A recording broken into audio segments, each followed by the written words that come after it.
Welcome to the Dr. Adrian Show. Today we have three special guests who have all had traumatic experiences throughout their life and are here to share their story with us today. Our first guest is Risa Ward from Ohio State Home 23. Welcome, Risa. Tell us about yourself. Thank you for having me. I'm 15 years old. I was born after the Second Civil War, otherwise known as the Heartland War, which was basically fought over abortion. And the settlement was the Bill of Life, which basically said that you can retroactively abort your child after the age of 13 to 18. What is that process called? Yeah, it's called unwinding. And basically what that is you get sent to a harvest camp and they dismantle your body and they donate your organs and your body parts to people that are in need of them and that can use them. So why do you think you were chosen to be unwound, and how did you manage to escape that?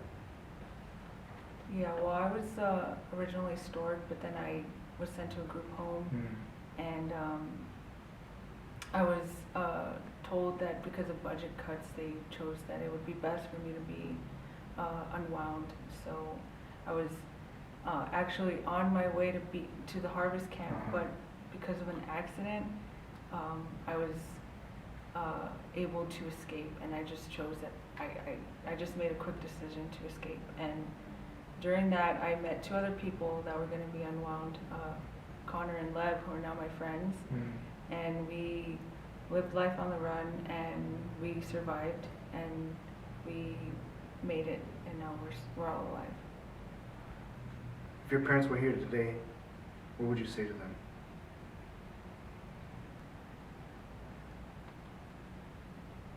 Well, I really wouldn't say anything to them. They made their decision, and what's done is done. I think I've lived pretty well without them. I may be in a wheelchair now because of a clapper explosion, suicide bombers, but I still have my hands, which I could still play piano with, which is my passion. Yes. And I'm just grateful that I'm alive. Well, we're all thankful for that as well. Thank you for being here, and it's a pleasure to have you. Thank you for having me. All right, so don't go anywhere. We'll be back with our second guest.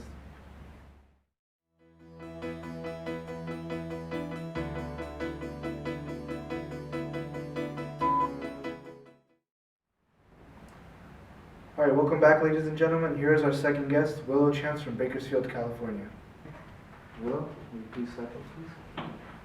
Hi, thank you for having me. Pleasure to have you. So I see you brought a plant. Yes, I did. Is it a gift? No, not really. No? No, sorry. All right, well, can you start off by telling us about yourself, please? Yes, my name is Willow. I'm 12 years old. I'm from Bakersfield, California.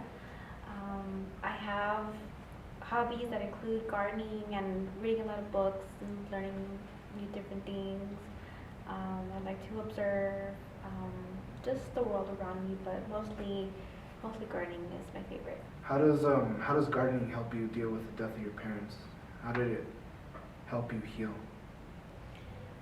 There's actually a lot that you can learn from gardening. For me personally, gardening was a great way for me to cope with the death of my parents. I learned that plants can teach us a lot about ourselves and about the world that we live in. For example, plants, they thrive on life, they thrive on growth and prosperity, and when I would plant, I kind of felt like I needed to do the same thing as well. So planting just helped me to grow and to become a different and a better person. So you say it represents growth. Would you say it's a metaphor for your life? Right, exactly. I guess you could say that. For example, I brought this plant because it's my favorite because it has exactly 7 leaves.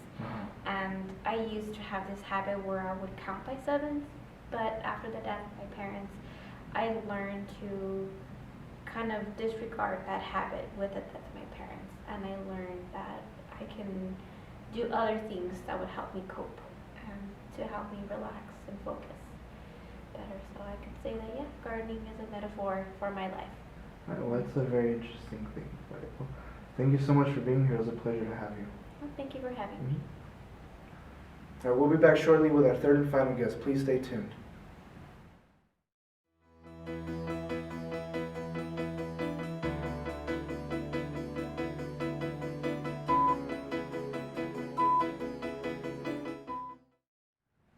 back. Our next guest is 13-year-old boy Michael O'Shaughnessy. Michael?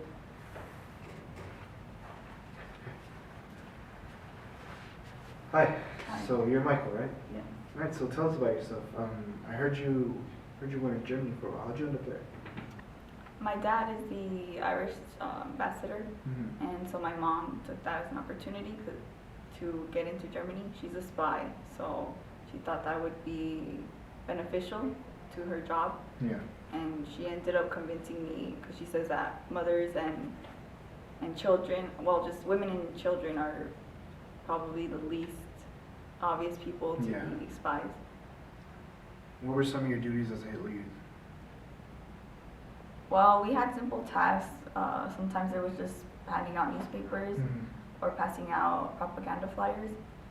But there were times where they had asked us to do things that usually were for the more advanced, like the SRD boys. Yes. We actually got a call one time that we needed their help in finding a pilot that had fallen from an English plane. He was shot down by the Germans, and he was actually taking pictures. We found out later after I had hit him and called my parents to help him. And we found out that he actually was taking pictures for a jet plane that the Mhm. Germans were creating that would actually help them in the war and winning the war.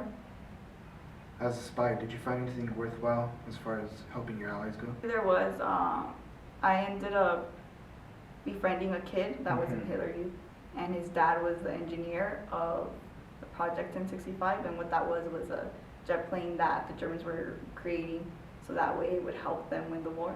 So new technology, right? Yes, pretty much. And over the course of a few days or weeks, months, I would sneak into his father's study, and I would memorize the plans, and I would go back and pretty much recreate them. There was like 12 sheets. There was a whole bunch of them.